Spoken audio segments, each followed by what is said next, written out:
lang yung contentment na binibigay ng Lord sa lahat ng aspect ng life ko. Yan. Kasi kapag mga ganitong age, parang feeling ko gusto ko mag-fast forward eh.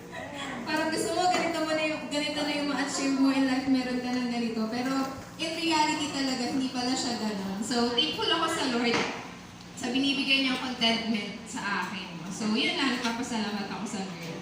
Yan. Palakpakan mo lang ng Lord.